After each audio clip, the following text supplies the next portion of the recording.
12वीची काय कहाणी आहे? की तुम्ही मला मगाशी चर्चा करताना मला की 12वीला तुम्ही फेल झाला होता. हो सर मी ग्रामीण भागातून असल्यामुळं हम्म.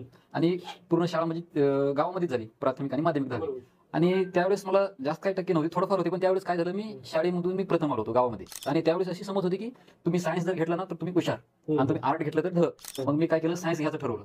म्हणजे सर्वजण सांगले की सायन्स घे, मग मी सायन्स घ्यायचं ठरवलं. कॉलेजमध्ये गेलो, कॉलेजमध्ये गेल्यानंतर ऍडमिशन वगैरे केलं देगलूर कॉलेजला. मग मी गेलो तिथं, मग किस्सा असा झाला की तिथं इंट्रोडक्शन करून द्यायचं राहते आपलं कॉलेजमध्ये गेल्यानंतर. बरं. मग त्यांनी आपल्याला बोलवले आणि मला अजून पण ते आठवते की केमिस्ट्रीचे ते स्पेलिंग लिहून द्या किंवा सांगायचं बोलले होते. लिहा. हा, मग मी काय केलं, केमिस्ट्री हे शी पासून असते मला माहित नव्हतं त्यावेळेस. मी के पासून सांगलो होते केमिस्ट्री असते. मग त्याने म्हणले की असं नाही, केमिस्ट्री शी पासून असते. मग अजून दुसरा क्वेश्चन विचारला त्यांनी, फिजिक्स विषयाची स्पेलिंग घेऊन टाका. आणि आपण प फ ब हे लिहितो. मी तिथं एफ पासून सांगलं, त्यांनी म्हणलं एफ पासून पण नाही, ते पी पासून असते. म्हणजे ही आपल्या 11वी 12वीची परिस्थिती परिस्थिती सायन्स घेतली आहे. सायन्स घेतल्यानंतरची.